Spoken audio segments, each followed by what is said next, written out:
시청자 여러분 안녕하십니까? 보수통합에 대한 저의 생각은 이렇습니다. 첫째, 보수통합을 위해서 최선의 노력을 다하는 것은 필요하다.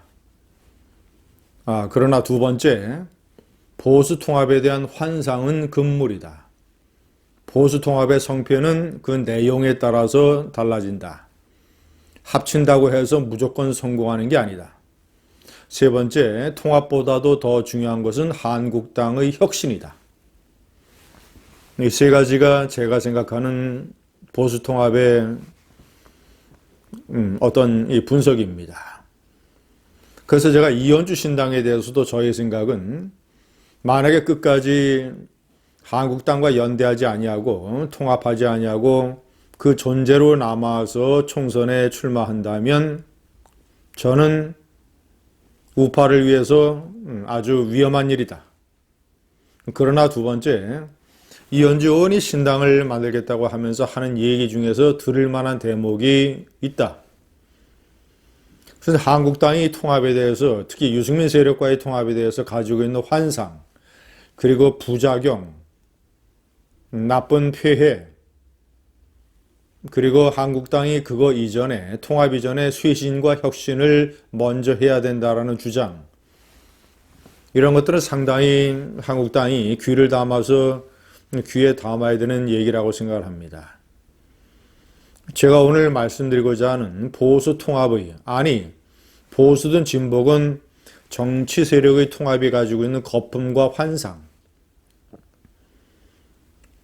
한국의 유권자들은 상당히 어떤 그 SNS나 디지털 이런 걸로 인해서 상당한 정보력을 가지고 있고, 그리고 특히 여러 차례의 정치적인 격변을 거치면서 상당한 정치적인 식견을 갖게 됐습니다. 그래서 많은 역사적인 사례가 보여주듯이 어떤 이념이라든가 정체성 이런 것의 통합이 아니라 어떤 정치적인 이해관계 이런 것을 노리는 인위적이고 편의적인 통합에 대해서는 대단히 비판적입니다. 그리고 선거를 통해서 그런 비판을 여지없이 증명합니다.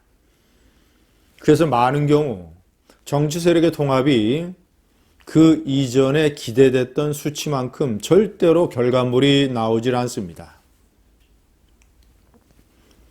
오히려 손해를 보거나, 제가 오늘 그 역사적인 사례를 몇 가지 소개를 해드리겠습니다. 첫 번째, 2018년 지난해죠. 2월 달의 안철수 국민의당과 유승민 바른정당의 통합.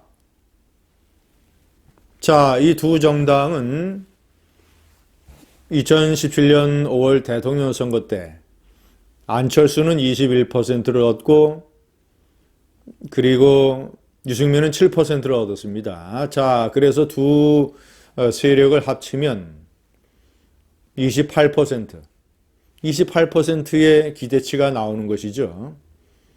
자, 그러나 일단 이제 그것은 대통령 후보의 득표를 단순 합치는 것이고, 국민의당과 바른정당이 지난해 2월 통합을 할 때 여러 여론조사에서 낮게는 15%, 많게는 20% 가까이 정당 지지율이 기록이 됐습니다. 사전에 두 당이 합치면 이 정도 지지율이 될 것이다. 자, 국민의당에서 일단 안철수에 반대하는 이 세력은 떨어져 나가서 민주평화당을 만들지 않았습니까? 자, 그래서 합쳐서 탄생한 정당이 바른미래당입니다.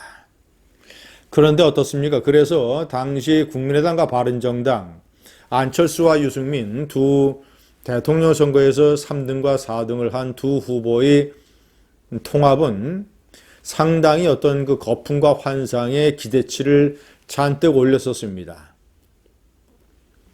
그런데 어떻게 됐습니까? 그래서 어떤 여론조사에서는 최고 20%, 19.7%가 나와서 제2당인 한국당을 앞질러서 제2당이 될 것이다 라는 식의 전망치까지 나왔었습니다.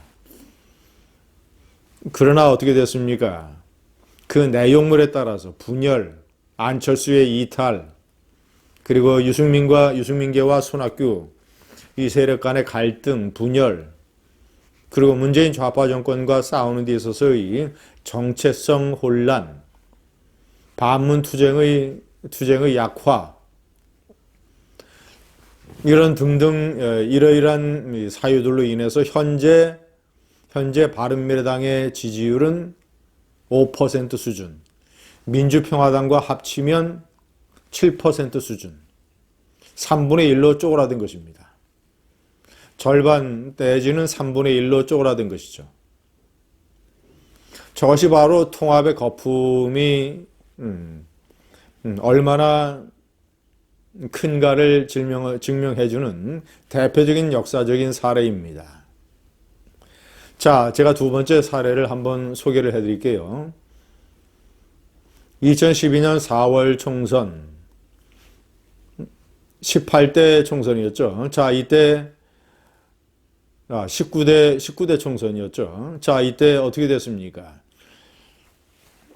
새누리당 박근혜 의원이 비대위원장을 맡아서 새누리당으로 당명을 바꾸고, 자, 이제 선거에, 자, 요새 이명박 정권의 말기 때 이명박 정권의 많은 실정으로 인해서 선거가 여당에게 대단히 어려운 선거다라는 평가가 많았습니다. 그때 박근혜 비대위원장이 과감한 여러 가지 조치를 취하고 혁신적인 조치를 취하고 선거에 올인을 했죠. 자, 이에 맞서서 민주당의 한명숙 대표와 민노당의 이정희 대표, 두 대표가 광범위한 수도권에 선거 연대를 하게 됩니다. 수십 개의 지역구에서 선거 연대를 하죠. 그러니까 어떤 당의 후보가 나오면 그 후보로 후보 단일화를 해주는 것이죠. 선거 연대를 통해서 상당히 득표를 할 것으로 민주당 세력은 전망을 했었습니다. 그런데 민주당이 81석, 민노당이 5석으로 찌그러들었습니다. 참패했습니다. 박근혜 비대위원장의 새누리당이 여대 야소를 유지했습니다. 무려 새누리당은 153석, 이 자유선진당과 또 이 친박연대까지 세력을 합치면 170석을 훌쩍 넘는 상당히 어떤 이 공룡 같은 여대 야소가 등장한 것이죠. 선거연대라고는 일종의 정치공학적 접근에 대해서 많은 유권자가 노를 한 것입니다.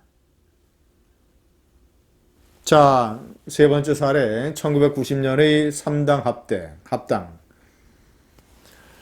노태우의 민정당, 김영삼의 통일민주당, 김종필의 공화당, 이 세 세력이 합쳐서 아주 거대 여당이 탄생했습니다. 217석. 그러나 2년 후 총선 때 149석으로 쪼그라들어서 좌파 연합에 비해서 한 석 모자라는 여소야대가 되고 말았습니다. 적어도 3당 합당에 대한 많은 유권자들의 거부감, 이런 것이 작용을 해서 3당 합당에 끼었던 거품, 이런 것이 선거 때 여지없이 날아가 버린 것이죠. 자, 이 반대로 합당이나 통합을 거부하고 결기를 보였을 때 성공한 사례를 제가 소개를 해드리겠습니다. 지난 2016년 4월 총선이죠. 그때 안철수가 이제 문재인과 결별을 하고 신당을 차렸습니다. 국민의당이라고 하는 신당을 차렸습니다. 당시 문재인 대신에 비대위원장을 맡았던 김종인 실세가 안철수를 대단히 압박했습니다. 광야에서 그렇게 떨지 말고 다시 들어와라. 이당과 합쳐라. 민주당과 합쳐라. 그런데 안철수가 단호하게 거부했습니다. 안철수가 나는 죽더라도 앉아서 죽겠다. 죽더라도 앉아서 죽겠다. 이 말 한마디가 안철수의 모처럼의 결기를 보여준, 그가 정치권에 뛰어들어서 그 정도의 결기를 보인 것은 사실 처음이었습니다. 항상 철수 안철수로 불렸던 철수 전문 안철수가 철수를 거부하고 배수의 진을 친 것이죠. 앉아서 죽겠다. 그래서 호남에서 대거 당선시켜서 무려 38석을 얻었습니다. 국민의당. 안철수 정치 인생에서 클라이맥스였죠. 클라이맥스.